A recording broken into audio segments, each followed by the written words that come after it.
नाज़रीन अस्सलाम वालेकुम, मैं हूँ एजाज अहमद और आप मेरा व्लॉग देख रहे हैं नया दौर पर। मेरे साथ वन एंड ओनली मतिउल्लाह जान मौजूद है। उम्र में मुझसे छोटे हैं लेकिन बाल इनके मुझसे ज़रा ज़्यादा सफ़ेद हैं। आज दो इम्पोर्टेंट वाक़यात हुए। एक तो सुप्रीम कोर्ट बार एसोसिएशन की दावत पर आइन के हवाले से तकरीब में बिलावल भुट्टो ज़रदारी मेहमान खुसूसी थे, वो यहाँ आए। फिर सुप्रीम कोर्ट में जहाँ भुट्टो को फांसी सुनाई गई थी, फांसी की सज़ा, उस पर अमल दरामद भी हुआ। वहाँ जिए भुट्टो के नारे लगे। उसके अलावा सुप्रीम कोर्ट ने एक लैंडमार्क डिसीजन दिया है, सिविलियन का जो है वो ट्रायल मिलिट्री कोर्ट में नहीं हो सकता। ये आज 5 रुपये बेंच में फैसला सुना दिया। इस हवाले से बात करेंगे और एक और अहम मामला नवाज शरीफ साहब के हवाले से उस पर भी बात करेंगे। मती, पहले तो बिलावल भुट्टो आए उस सुप्रीम कोर्ट में और बार को एड्रेस किया और फिर भुट्टो का केस का तस्करा भी हुआ और आपका भी तस्करा हुआ। ज़रा इस हवाले से कुछ पहले तो हमें बताएं। बिलावल भुट्टो जो चेयरमैन पाकिस्तान पीपल्स पार्टी है, वो आइन की गोल्डन जुबली तकरीबात के हवाले से सुप्रीम कोर्ट ने उनको रिव्यू किया और वो किसी भी सियासी जमात के पहले लीडर हैं जिनको सुप्रीम कोर्ट बार में रिव्यू किया गया। और ये एक बड़ी अच्छी डेवलपमेंट है। जो एक तासुर था पिछले 15-20 साल से कि सुप्रीम कोर्ट के अंदर खासतौर पर जजों की तरफ से सियासतदानों पर लानतान की जाती है, उनको नहल किया जाता है और सुप्रीम कोर्ट जो है वो एक किस्म का सियासतदानों का कटहरा है जहाँ पे उन्हें खड़ा करके या तो उन्हें फांसी दे दी जाती है या उन्हें नहल कर दिया जाता है या उन्हें जेल के सिवा सुनाई जाती है। तो वो आज ये बिलावल भुट्टो के सुप्रीम कोर्ट के अहाते में आने से कम से कम मुतासर दूर हो गया और इसका बहुत बड़ा क्रेडिट जो है मैं समझता हूँ सुप्रीम कोर्ट बार को भी जाते हैं और उसके साथ साथ सुप्रीम कोर्ट की जो इंतजामिया है, चीफ जस्टिस हैं, उनको भी जाता है। क्योंकि पहले जो सुप्रीम कोर्ट और पार्लियामेंट के बीच जो तनखियाँ थी और जो कशीदगी थी और जो मैं कहूँगा नफरतें थी, आज बिलावल भुट्टो ज़रदारी के बतौर सियासतदान सुप्रीम कोर्ट में और सुप्रीम कोर्ट बार एसोसिएशन में आने से वो सब शक व शुबा अपने घर में दूर हो जाने चाहिए। और ये बड़ा ही एक मस्बत पेशरफ्त है अदलिया और पार्लियामेंट के दरमियान ताल्लुकात की बेहतरी और बहाली के सिलसिले में। तो मैं इसको इस जाविये से देखता हूँ। बाकी तो आपने सुना बिलावल भुट्टो ने बड़ी ज़बरदस्त तकरीर की, माजी के दरीचों से फतेह उठाए और उन्होंने सुप्रीम कोर्ट की माजी में जो फैसले थे और खासतौर पर पाकिस्तान के सियासतदान के हवाले से और माशूलों के हवाले से उनको भी दोहराया।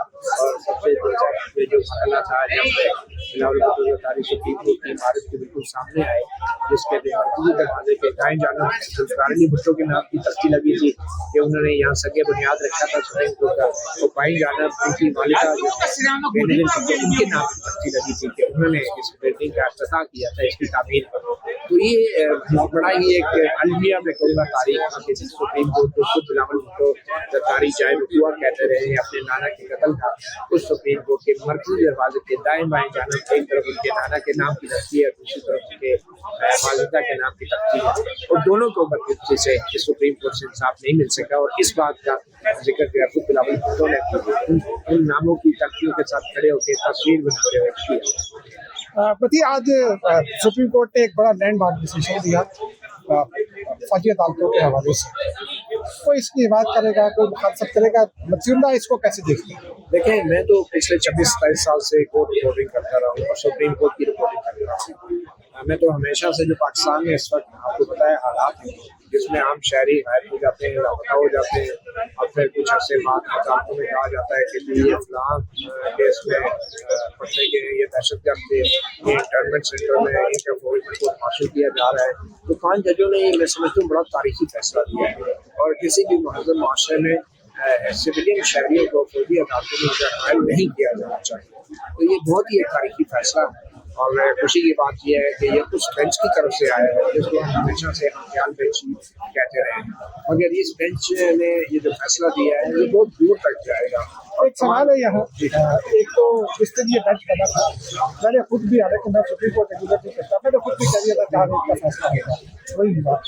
लेकिन सिलेक्टिव जस्टिस बहुत सारी दफ़ा दिखाई देता है कि एक ही इशू पर मसलन इमरान खान के ज़माने में भी कुछ केसेस को फौजी अदालतों में भेजने की बात की गई थी और भेजे भी गए थे, लेकिन उस वक्त के हालात में फिर यही सुप्रीम कोर्ट फौजी अदालतों के मामले में वो जब आईनी तरमीम हुई थी तो उसको जायज़ भी करार दे चुकी।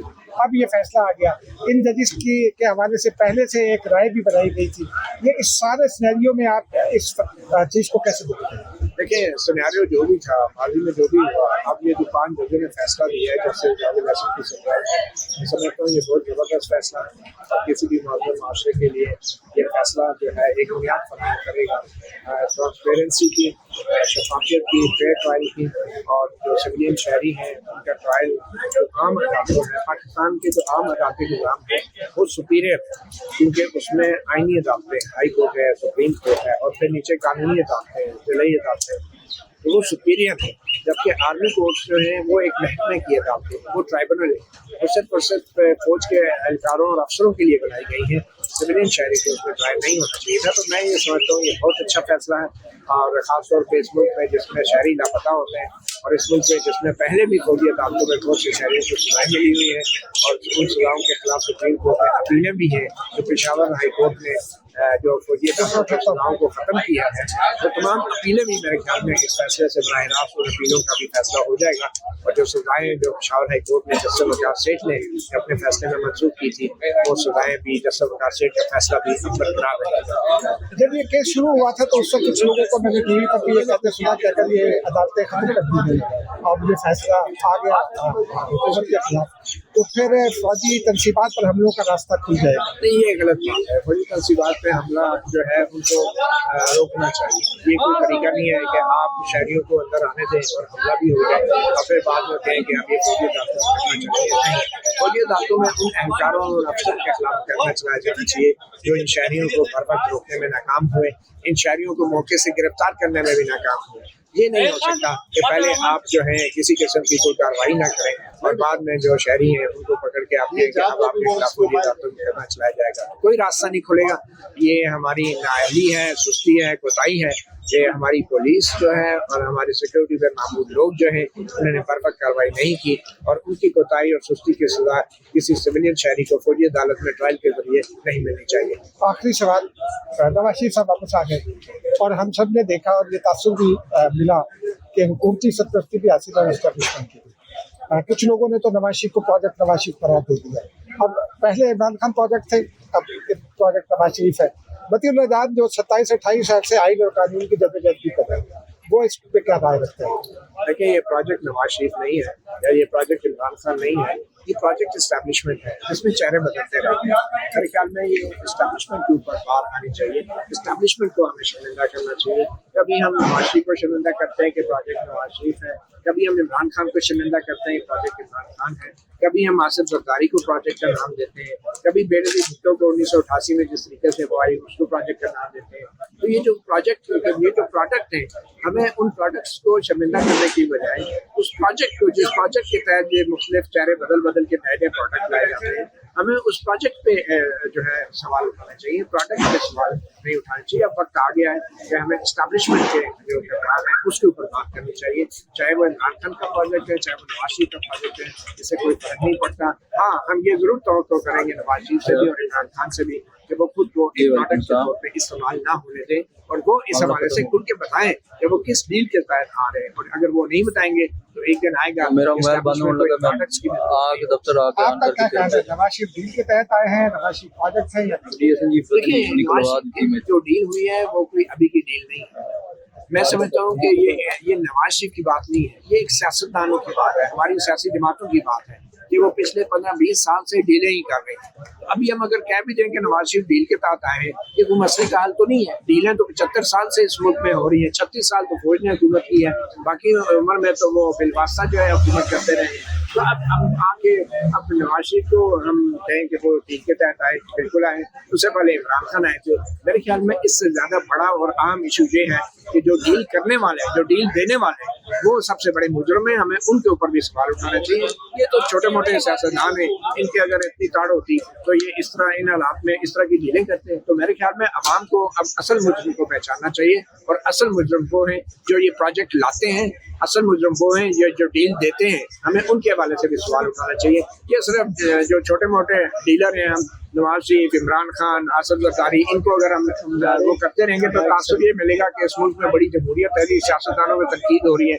वही जो असल करता धरता है, जो असल डिसीजन मेकर हैं, जब तक उनके खिलाफ आवाज़ नहीं उठेगी, उनके ऊपर सवाल नहीं उठेंगे, उन पर तनकीद नहीं होगी, उस वक्त तक इस मुल्क में जमहूरियत नहीं आएगी। और इस तरह की इमरान खान और नवाज शरीफ, अभी इन लोगों के खिलाफ अब ये जो नवाज शरीफ प्रोडक्ट या नवाज शरीफ किसी डील के तहत जो बातें हो रही हैं, जो भी बातें हो रही हैं, ये बातें भी खुद इस्टेब्लिशमेंट करवाती है कि हर नए सियासतदान को इक़्तिदार में लाना भी मकसद है और उसको कमज़ोर रखना भी, और उसको डरा के रखना भी, और उसको ब्लैकमेल करना भी मकसद है। इसीलिए बड़ी से बड़ी डील होने के बावजूद भी जो सियासतदान होते हैं, जिनको इक़्तिदार में लाया जाता है, उनको अपनी जगह पे रखने के लिए मैं और आप यहाँ पे खड़े होकर कहते हैं ये भी डील से आया, वो भी डील से आया, आगे भी डील से आएगा। बहुत शुक्रिया जी। नाज़रीन, मतीउल्लाह जान को आपने सुना। आप चलते चलते दो छोटी छोटी खबरें। एक खबर तो ये है कि इमरान खान साहब को साइकिल मिल गई।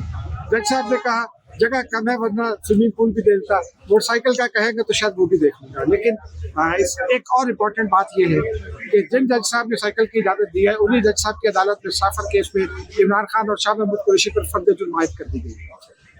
फर्द जुर्म लीगल प्रोसेस होता है किसी भी मुकदमे का। पहला मुकदमा दायर हो जाए, दर्ज हो जाए, उसकी समाअत शुरू हो जाए, मुकदमे की कार्रवाई उस वक्त आगे बढ़ती है जब किसी भी मौके पर जब फर्द जुर्म आयद होती है। अब इमरान खान उस फर्द जुर्म में आ गए हैं। अब दो ही सूरतें हो सकती हैं, या उनको सजा होगी या वो बच जाएंगे।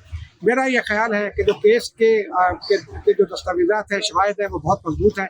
इमरान खान को सज़ा होगी, कम से कम सज़ा 14 साल की हो सकती है, इससे ज़्यादा भी हो सकती है। एक खबर नाज़रीन ये है कि सिंध में खैरपुर में किसी एक गोदाम पर छापा पड़ा और कहते हैं वो एक बड़े प्रॉपर्टी टाइकून का गोदाम था जिसमें 67,000 बोरी खाद लगी हुई है। और वो खाद जो है वो अब लैब जो है उसकी कोशिश कर रही है कि वो किसी तरह सिंध से ताल्लुक़ रखने वाले एक बड़े टॉप के कौमी सियासतदान के खाते में डाल दी जाए, जो पहले भी बहुत बदनाम किए गए हैं। अब ये देखते हैं अब आगे अगले दिनों में क्या होता है। लेकिन नाज़रीन, एक खबर ये भी है कि नैब ने सिंध में जो बल्दियाती अदारे हैं उनके हवाले से और डिस्ट्रिक्ट लेवल पर जो ट्रांसफ़र पोस्टिंग हुई है, बल्दियाती अदारों के हवाले से रिपोर्ट मांग ली है कि कौन सी ट्रांसफ़र किस के कहने पर हुई है। ये एक ख़ास मकसद के लिए की जा रही है। वो मकसद क्या है वो भी जल्दबाजी हो जाएगा। मुझे इजाज़त दीजिए। खुदा।